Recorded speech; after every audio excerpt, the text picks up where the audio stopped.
what are things that you think that could appeal more to the viewer, that could connect? Because to your point, like, your set pieces to me were characters.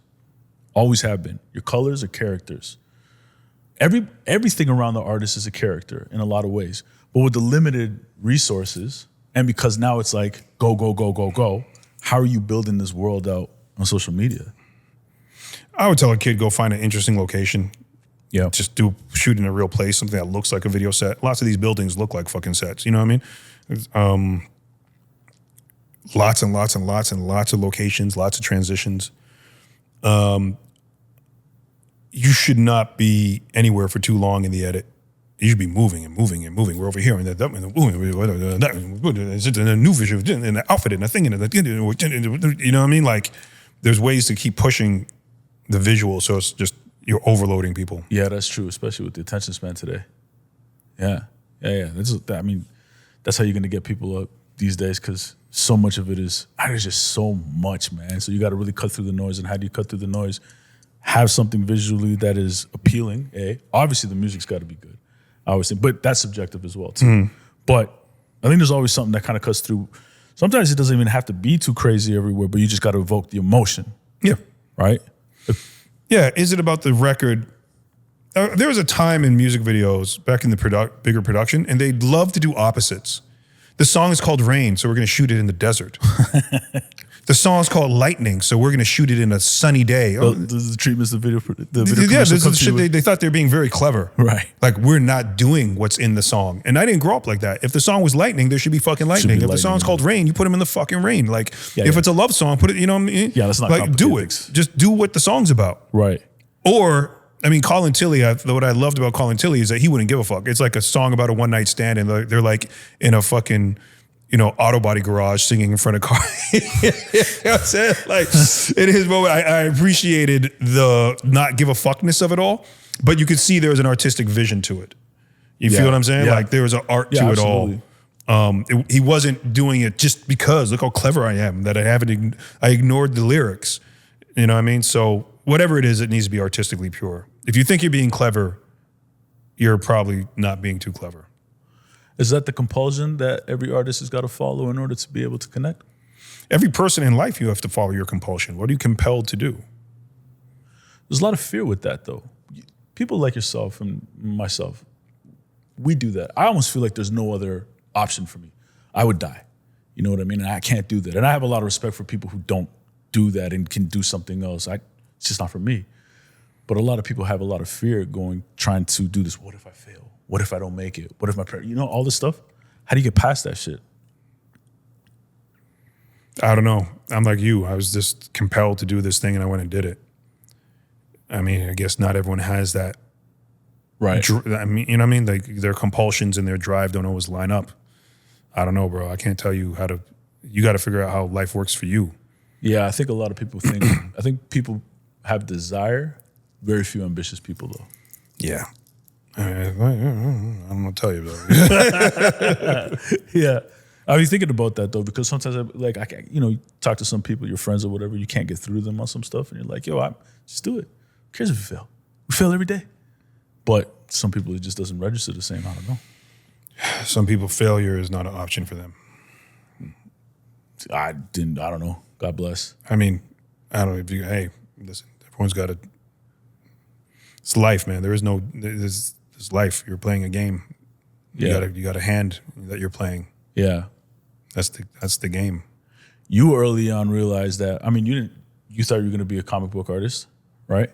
But then tell me about that story, because you started to realize what you wanted to do, and then you went all the way in. I tell kids, like, whatever, you should be following your interests, following your compulsions. And especially now, that's the unfortunate thing. Now that so many hustle culture world, that it feels like the message is, if you're not following don't got a goal and you're not following the goal, do what you're interested in. Mm-hmm. I was a kid, I liked to draw. Then I liked comic books. So in junior high, I thought I was going to be a comic book artist. Right? I drew comic books. They couldn't tell me nothing. I'm going to be a comic book artist. Then high school, came across party flyers. Okay. Back in the day, people draw party flyers. Yep, Well, I want to draw. I draw. I'll draw your party flyer. Yeah. So I started drawing party flyers. Well, drawing party flyers made me think maybe I'll be a graphic designer. Yeah. So it's only I'm not going to be a comic book artist anymore. I'm going to be a graphic designer. I'm doing graphic design. Then from graphic design, completely randomly, I move in with a friend. I left home really young. They have they're a rap group. They have a studio in the basement. Well, we lived in the basement, but Still in Toronto. still in Toronto. Yeah. And one day they're writing a song, one of the conscious songs, right? And remember when everyone used to have a conscious song, a party song, right? They're writing the conscious song, and I wrote some lyrics for them. Okay. Then one of our friends read poetry, went to a poetry reading. I went to the poetry reading. They said, open mic time, and I read the lyrics that I wrote for my friend, and then they said, come back and read another poem. So now I got invited to a poetry reading to perform, so now I'm reading poetry. Now you're reading poetry. So now I'm a poet. I'm a graphic designer. I'm going to be a graphic designer. The plan's to go and become a graphic designer, but I'm reading poetry for the fun. And then Rap City, the local Much Music is Canadian MTV. They had a show called Rap City before Rap City in the States. And they say, hey, we're doing a poetry show. Want to come read one of your poems? So I go there and read. And there's I know that shout out Big C. One of the guys, Big C used to be the intern there. He used to be the unit assistant. And we all knew it. And he had moved on to BMG.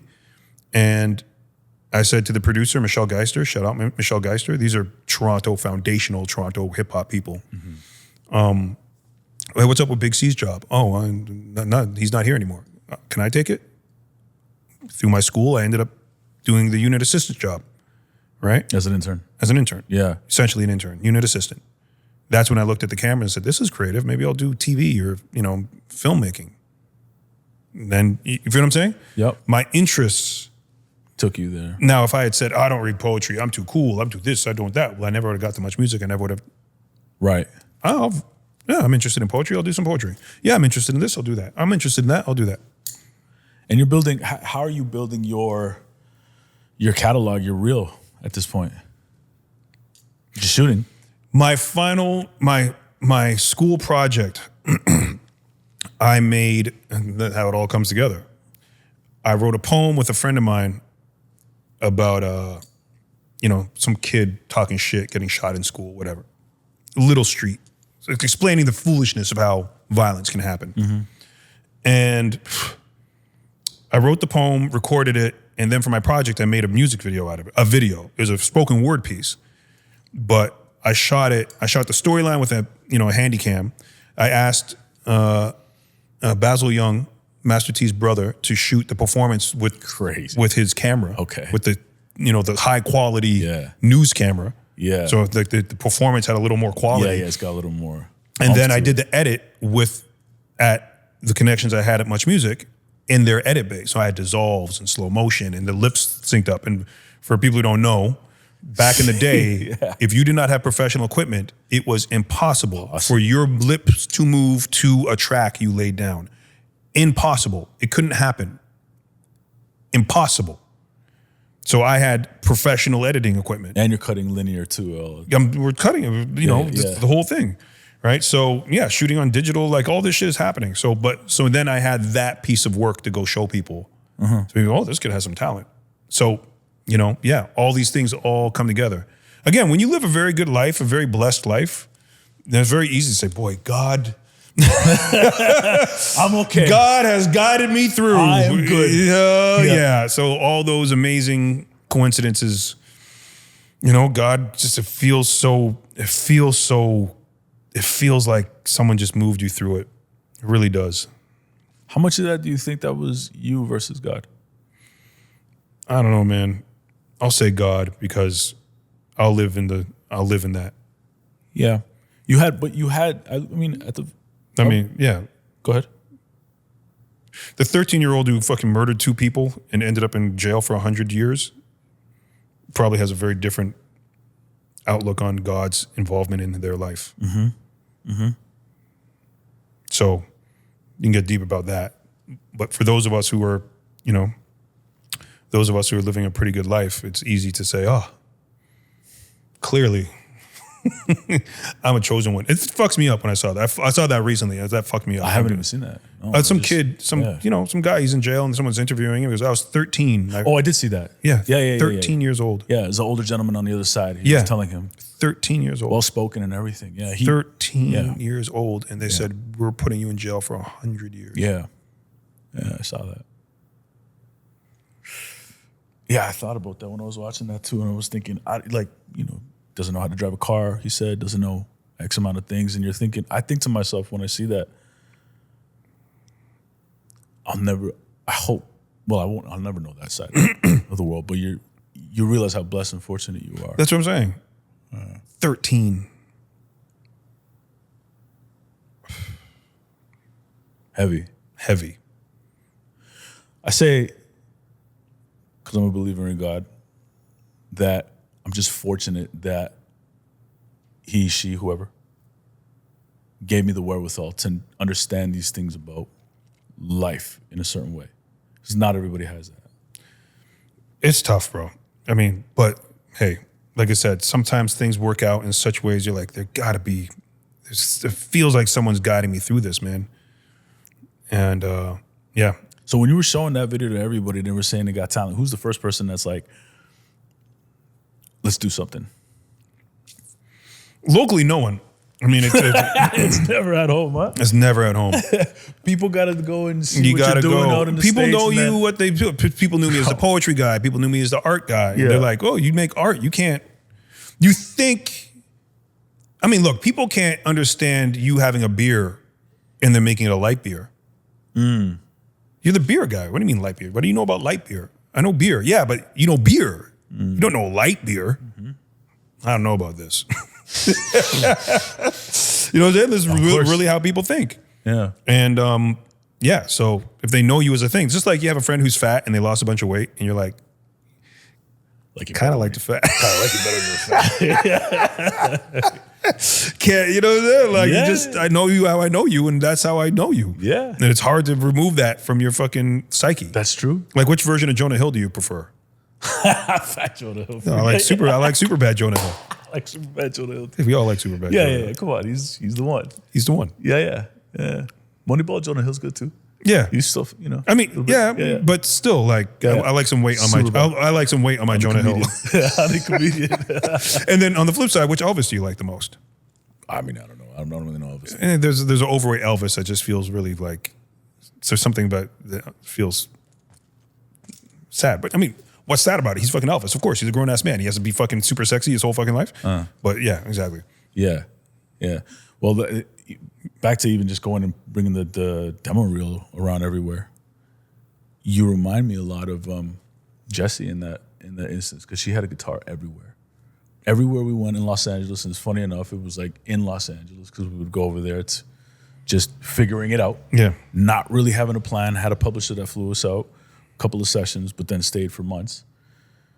But she took that guitar everywhere, and anybody who was willing to listen, because her thing was like, because I never know if I'm going to run into Beyonce. And if I run into Beyonce and I have my guitar, I'm going to be fucking pissed. It was one of those things. Yeah. Yeah. I had a VHS tape that I took with me everywhere. Right. And I mean, 4 years. To the point that people were like, when I got to, I remember at the studio and Jay-Z, I'm in the studio with Jay-Z. I go, is there a VCR in here? And he goes, I know what your work is. And I made him watch it anyways. It wasn't the original video. Was on it? Yeah, it was like was some real, the latest work, my latest reel. Yeah. But you already got the job. I don't even know what the fuck we're doing. We're talking about something else. But anyways, I make Jay-Z watch my reel. You know what I'm saying? Like, because I was so ingrained. Then I go, oh no, now I've reached a point where it's annoying. Right. I'm like, they know me. Yeah. I don't need to come hustle. I don't need to hustle you anymore. But just for people to register how long my hustle is, it was a meeting with Jay-Z. You know, like, I didn't run into the studio and find him. No. It was like, all right, X, I'll meet you at whatever time. Is that the day that it clicks for you? A bit. Other times I was, hey, look at this. And like, what is this? Like, you know, like, why am I showing LA read my reel? Like, you know what I'm saying? Like, sometimes your street hustle, you're not there anymore. Yeah. You know what I'm saying? Like, what would it look like if Jesse was still like, hey, want to hear me sing on the guitar? Like, Jesse, we think you're the greatest person in the world. Like, you don't need to show me anything. Right. You know what I'm saying? We're sold. Yeah, we're sold already. You did that bit. You don't need to do that anymore. Yeah. Yeah, exactly. So, you know, you might have one or two awkward moments. we realize, oh wow, but you should feel good. Oh, I don't need to do that part of the hustle anymore.